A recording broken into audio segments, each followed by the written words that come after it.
ఒక గ్లామర్ అద్దింది స్వర్గీయ నందమూరి తారక రామారావు గారు, మహానుభావుడు. వారిని కూడా ఈ సందర్భంగా స్మరించుకోవాలి. మాతృభాష గురించి మన వెంకయ్యనాయుడు గారు ఎప్పుడూ చెప్తూ ఉంటారు. కళ్ళజోడు లాంటిది పరభాష, కళ్ళు మాతృభాష అని. నెల్సన్ మండేలా గారు ఆయన చెప్పింది, అవతల వాడికి కాస్త తెలిసిన భాషలో చెప్తే అది తలకెక్కొచ్చు, కానీ అతని మాతృభాషలో మనం చెప్తే అది అతని హృదయానికి నాటుకుంటుంది అని నెల్సన్ మండేలా గారు కూడా మాతృభాష గురించి, మన తెలుగు భాష గురించి కాదు, ఎవరి మాతృభాషని, మన సంస్కృతి, మన సాంప్రదాయం, మన విలువలు అన్నీ మన మాతృభాషతో ముడిపడి ఉంటాయి. మరి అటువంటి భాషని అగౌరవపరచడం అంటే అంతకంటే అన్యాయం ఉండదు. తమిళనాడులో మీరు చూడండి, స్టాలిన్ గారు, ఎవరైనా, అప్పుడు కరుణానిధి గారు కానీ, అవసరమైతే తప్ప అవతల వాడికి ఈ భాష రాదు అనుకుంటేనే వారు నేర్చుకున్నప్పటికీ కూడా ఆ భాషనే జస్ట్ కమ్యూనికేషన్ కోసం వాడతారు తప్ప ఏదో అవసరం లేని చోట ఇంగ్లీష్ మాట్లాడరు. మాతృభాషకి వారిచ్చే విలువ తమిళనాడుని చూసి మనం నేర్చుకోవాలి. మన భాష మనం మాట్లాడటానికి, మన భాష మనం బాగా మాట్లాడటానికి, భాష వచ్చినప్పటికీ కూడా కొంతమంది భాష రానట్టు యాసగా మాట్లాడే ప్రయత్నం చేస్తూ ఉంటారు. ఆ భాష మాట్లాడినప్పుడు ఎస్, మీకు కావాల్సిన స్లాంగ్ మాట్లాడండి. బట్ సాధ్యమైనంత వరకు మన ఎదురుగుండా తెలుగుడు ఉన్నప్పుడు తెలుగులో మాట్లాడుకుందాం, వేరే భాషలో వద్దు. తెలుగు భాష ఔన్నత్యాన్ని మరి కడపకు మరి అప్పుడు అసిస్టెంట్ కలెక్టర్గా ఉన్న బ్రౌన్ ద్వారా మరి నిఘంటువు, తెలుగు భాష నిఘంటువు, ఎన్నో గ్రంథాలని ఆయన పరిరక్షించాడు. ఎన్నో అన్నమయ్య గేయాల్ని, చందమామ రావే, జాబిల్లి రావే లాంటి ఎన్నెన్నో గేయాలు, అద్భుతమైన అన్నమయ్య పాటల్ని, వేమన పద్యాల్ని ముఖ్యంగా, ఎందుకంటే కడపకు చెందిన వేమన, కడపకే చెందిన అన్నమయ్య, మరి ఎక్కడో తెల్లవాడు వచ్చి ఆ భాషని పరిరక్షణ కోసం అంతా పరితపిస్తే దురదృష్టవశాత్తు అదే కడప జిల్లా నుంచి మన భాషని మనకు కాకుండా చేసే ప్రయత్నాల నుంచి మనల్ని మనం కాపాడుకోగలిగాం. ఏ ప్రభుత్వం అయినా మాతృభాషకి విలువ ఇవ్వాలి. మన భాషను మనం మర్చిపోవద్దు. మన భాష తప్పనిసరిగా నేర్చుకుందాం. తెలుగు భాష అన్ని ప్రభుత్వ శాఖల్లో తెలుగు భాష ఉండాలి. Medium of education is totally different. Science నువ్వు ఏ భాషలో చదువుకుంటావో వేరు. మన భాష క్షుణ్ణంగా రావాలి, రాయగలగాలి. చదవటం, రాయటం, మాట్లాడటం ఒకటే కాదు, చదవటం, రాయటం కంపల్సరీగా మన మాతృభాష ఉండాలి. గతంలో నేను అప్పటి ప్రభుత్వానికి, ఆ ప్రభుత్వంలో ఎన్నికైన ఎంపీగా గ్యాప్ అనేది ఈ మాతృభాష దగ్గరే మొదలైంది. వెంకటేశ్వర స్వామి భూములే కాకుండా ముఖ్యంగా ఈ మాతృభాష దగ్గరే మొదలైంది. మాతృభాషకి విలువ ఇవ్వటం కోసం నేను ఎటువంటి వారినైనా ఎదిరిస్తాను. మాతృభాషని కాపాడుకోవాలి. కొందరు అడగచ్చు, మీ పిల్లలు ఏ మీడియంలో చదువుకున్నారు? నా పిల్లలు రాసినంత స్పష్టంగా తెలుగు మాట్లాడతారు, రాస్తారు, తెలుగు భాషని ప్రేమిస్తారు. అందుకే చెప్తున్నా, medium of education is totally different than learning mother tongue. Telugu సంస్కృతిని, సాంప్రదాయాలు మనకు గుర్తుండాలంటే ఇది ఉండాలి. సో కాబట్టి ఈ రాష్ట్ర ప్రభుత్వం తెలుగును ఒక భాషగా గౌరవించాలి. మన భాషను మనం ప్రేమించాలి, గౌరవించాలి. మన భాషా ప్రముఖుల్ని, ఎటువంటి పద్యాలు మన భాషలో ఉన్నాయి. తిరుపతి వెంకట కవులు ఎటువంటి పద్యాలు రాశారు. వచనం, గద్యం అత్యద్భుతం తెలుగు భాషలో. సో మరొకసారి తెలుగు భాషా ప్రేమికులందరికీ ఈ సందర్భంగా నా హృదయపూర్వక అభినందనలు తెలియజేస్తూ తెలుగు భాషని సుసంపన్నం చేయటానికి నడుం కట్టిన అలనాటి ఎన్టీఆర్ గారికి, ఈనాటి వెంకయ్యనాయుడు గారికి, ఇంకెందరో భాషా ప్రేమికులు అందరికీ, మన ఎన్వి రమణ గారు former justice, chief justice of India, వారు కూడా తెలుగు భాష గురించి ఎంతో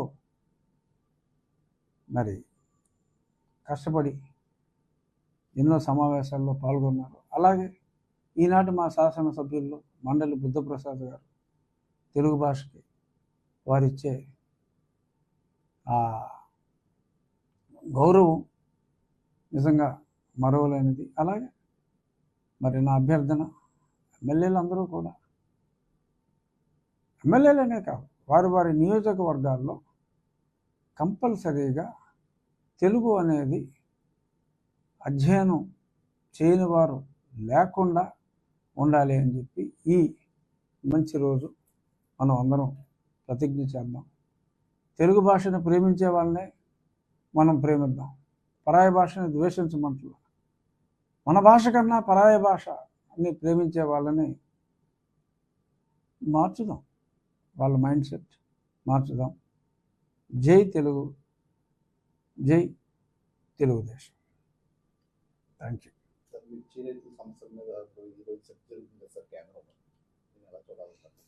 మిర్చి రైతుల సమస్య ముఖ్యమంత్రి గారు చాలా ప్రత్యక్షంగా మరి ఆయన ఢిల్లీలోనే అది టేకప్ చేయడం జరిగింది. దీనికి శాశ్వత పరిష్కారం డెఫినెట్గా ఆ స్పైసెస్లోంచి ఆ మిర్చి బోర్డుని, మిర్చిని సెపరేట్ చేసి, మరి మిర్చి అంటేనే గుంటూరు కారం, మరి మిర్చిని ఒక మిర్చి బోర్డు, లాస్ట్ టైం ఎలా అయితే పసుపుకి ఒక సపరేట్ బోర్డు ఏర్పాటు చేయడం జరిగిందో స్పైసెస్ నుంచి తీసి, డెఫినెట్గా ముఖ్యమంత్రి గారు ఈరోజు తలుచుకుంటే ఆయనకున్న విశిష్టతకు డెఫినెట్గా ఇక్కడ కూడా కూటమి ప్రభుత్వమే ఉంది కాబట్టి స్పైసెస్ బోర్డు నుంచి సెపరేట్ చేసి మిర్చికి ఒక సెపరేట్ బోర్డు ఉంటే ఈ సమస్యకి శాశ్వత పరిష్కారం ఉంటుంది. మంచి మంచి మార్కెటింగ్ ఫెసిలిటీస్ వస్తాయి. ఎందుకంటే 60 స్పైసెస్ ఉన్నప్పుడు ఫోకస్ కష్టం అవుతుంది కాబట్టి డెఫినెట్గా నా ఉద్దేశం, కొంతమంది ఎమ్మెల్యేలు కూడా మాట్లాడారు నాతో ఈ అసెంబ్లీ సమావేశాల్లో, దీని గురించి మాట్లాడే అవకాశం కూడా మాకు కావాలని. తప్పకుండా వారికి అవకాశం ఉంటుంది. డెఫినెట్గా శాసనసభలో కూడా ఈ మిర్చి సపరేట్గా మిర్చి బోర్డుకి మేము డిమాండ్ చేస్తామని చెప్పి కూడా కొందరు ఎమ్మెల్యేలు, ఆ గుంటూరు ఆ ప్రాంత ఎమ్మెల్యేలు కూడా మాట్లాడటం జరిగింది. డెఫినెట్గా రాబోయే రోజుల్లో చంద్రబాబు నాయుడు గారి పరిపాలనలో మిర్చి రైతులకు ఎటువంటి ఇబ్బంది ఉండదు అని నా విశ్వాసం.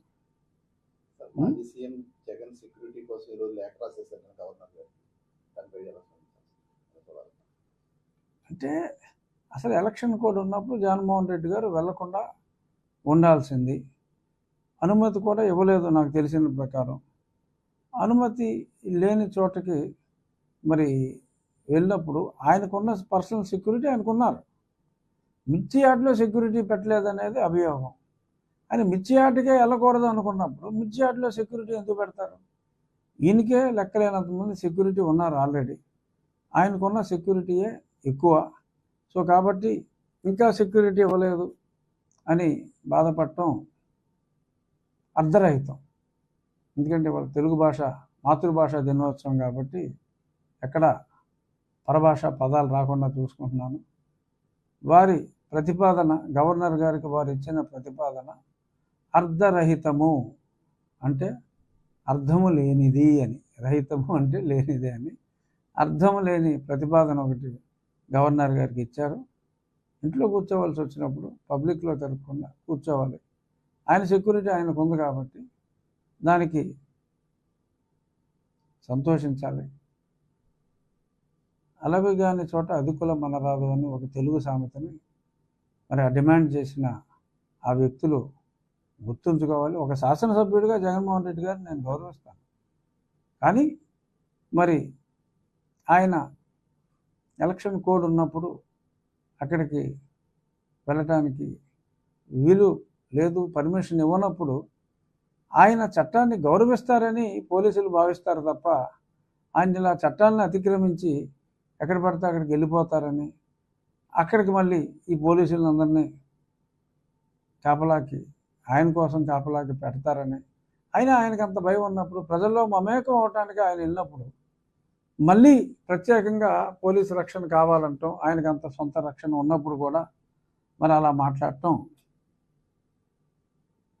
మరి ఏమని చెప్తాం. కొన్ని పదాలు మనం వాడకూడదు.